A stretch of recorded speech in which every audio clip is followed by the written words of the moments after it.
What's up, everybody? I want to welcome y'all back to my channel. This is DEESEL900MUSIC presents shocking discoveries that's going to blow your mind. I want you to just sit back, enjoy yourself, and let's take a ride. Remember, this is for entertainment purposes only. These people found the ice wall in Antarctica. Yeah, so this is the transition from George's Bank to open water. It is tortured here in the middle of the ocean.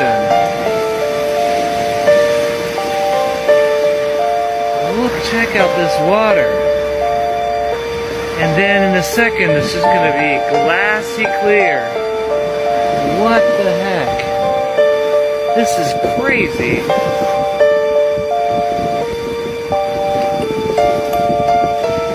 What did we just go through here? That's insane. Did you get a video? Yeah. You got it. This is so weird.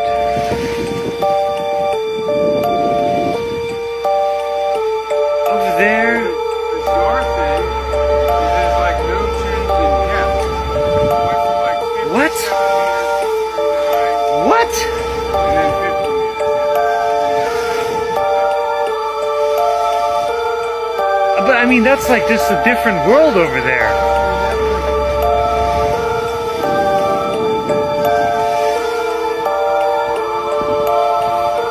What was that? You have got to take photos of that. Look at that. It's that whole fucking region. Yeah. From horizon to horizon. I gotta see on the phone where the fuck we are. Yeah. I get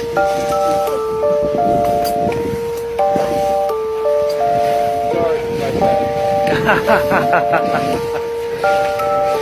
Wow.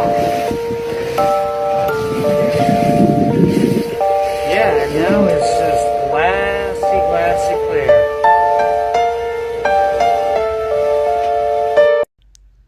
By the way, this video is scripted and for entertainment purposes only.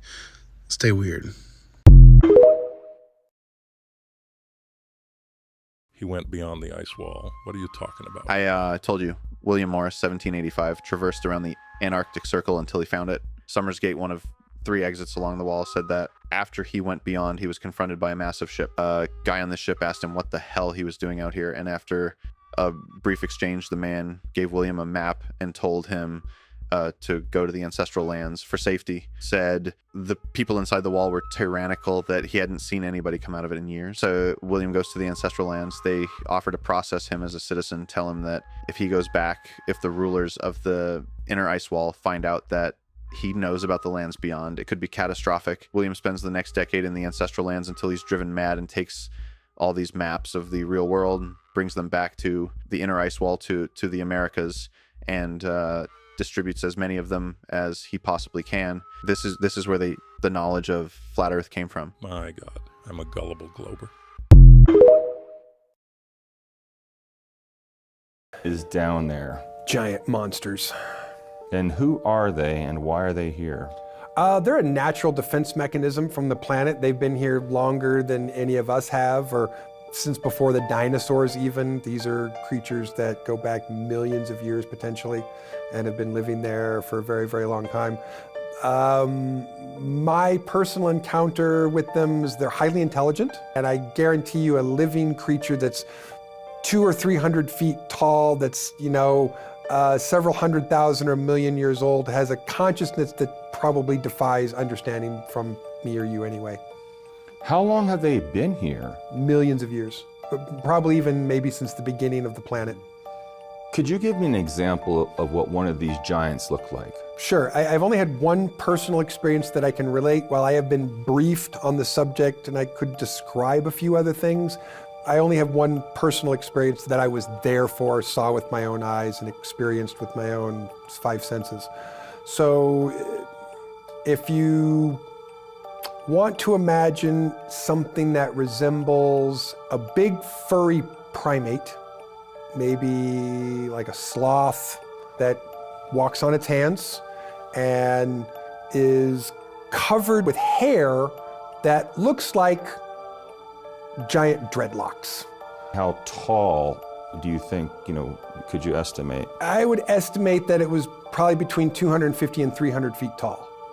How do they grow to such an extreme size, and why aren't we not seeing them on the surface? Well, I think we're talking about pre-primordial time, so we're talking about before the dinosaurs, when plants and animals were even larger. So I think we're just talking about they came from a time when biological life grew bigger.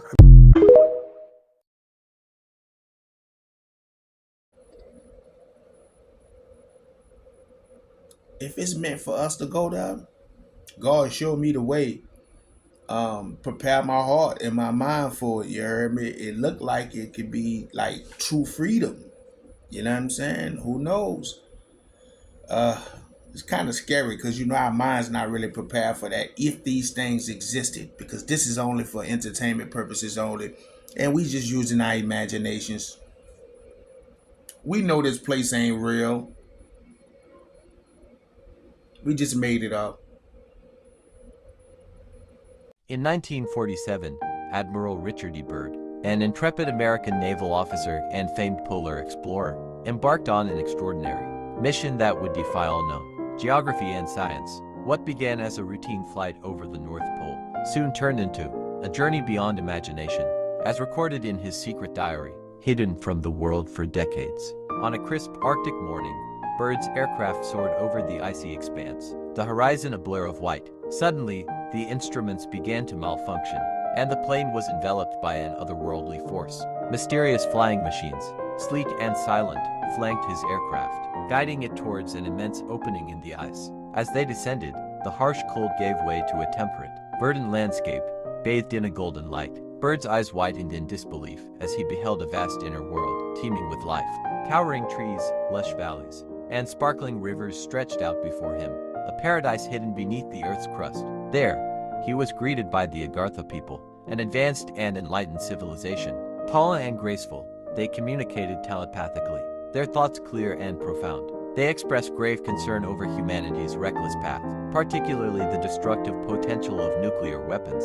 The Agartha people revealed their ancient wisdom and advanced technology, far surpassing anything known on the surface. In their crystal cities, Byrd witnessed wonders beyond his wildest dreams: floating vehicles, radiant energy sources, and a society living in perfect harmony with nature. The Agartha leaders implored Byrd to carry a message back to the surface world, a dire warning and a plea for peace. They urged humanity to abandon its destructive tendencies and embrace a path of wisdom and sustainability. With a heavy heart and a mind brimming with awe, Byrd returned to his aircraft. The mysterious crafts escorted him back to the surface, where the icy winds and blinding snow resumed their dominion. As he ascended, he vowed to fulfill his promise to the Agartha people, knowing that few would believe his incredible tale. Though Byrd's secret diary would be hidden away, its pages tell a story of wonder and warning, a testament to the hidden mysteries of our world, and the profound possibilities that lie beneath our feet.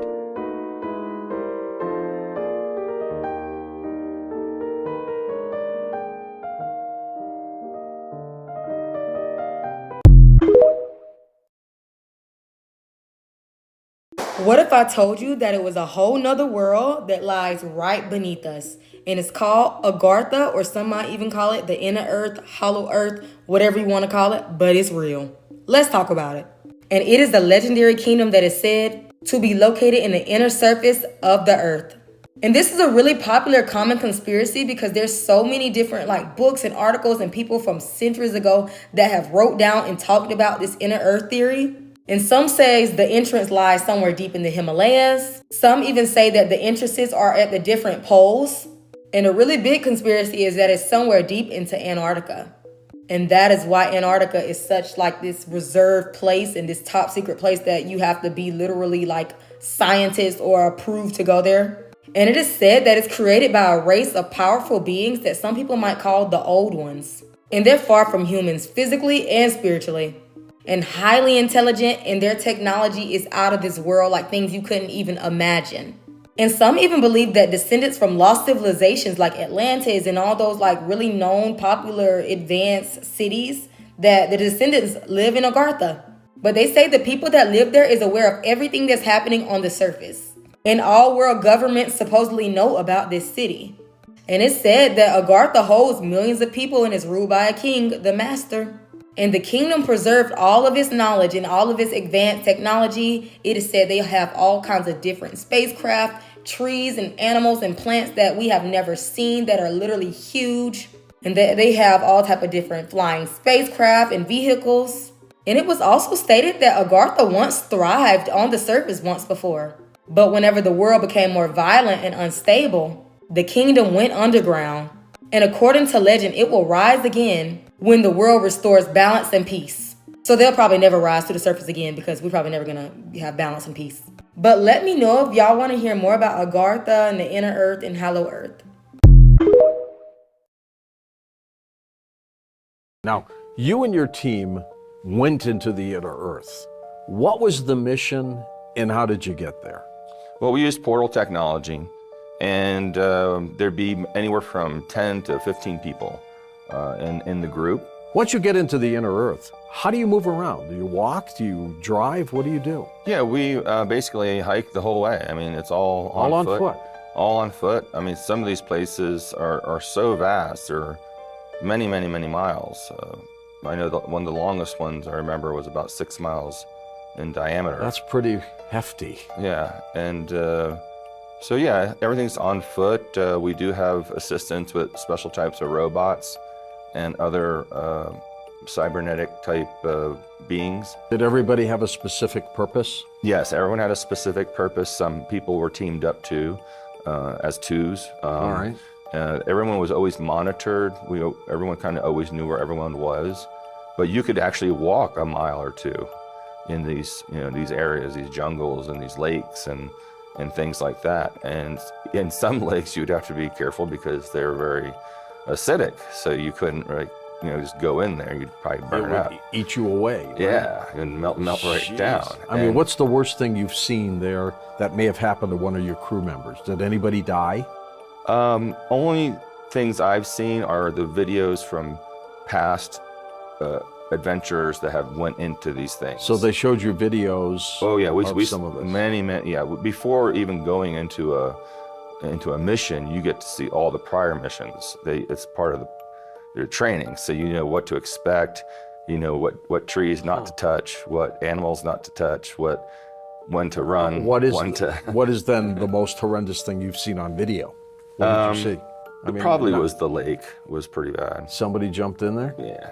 You sound emotional here. Well, they just touched it with their foot. They didn't. And lost a foot? Yeah. I mean, it was. It just like they were ate it away? Yeah, it was like acid. Yeah, didn't make it. So. Now you saw this on video, or you just were on there? Video.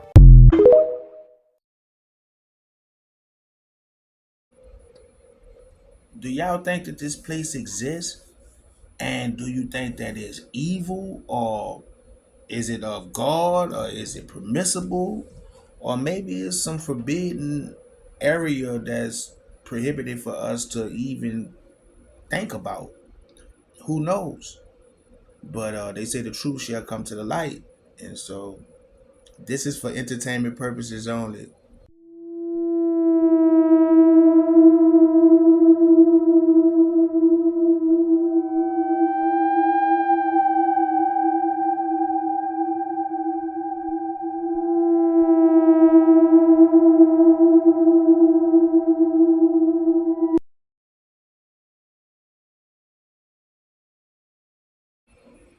Something to make you scratch your brain, huh?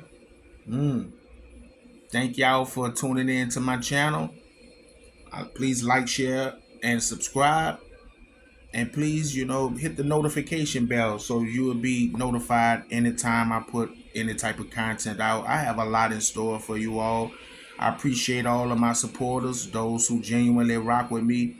May peace, love, and prosperity surround you and your family. And I wish you the best. Thank you. Hi everybody, this is DEESEL900MUSIC. Please like and subscribe to my page. Please.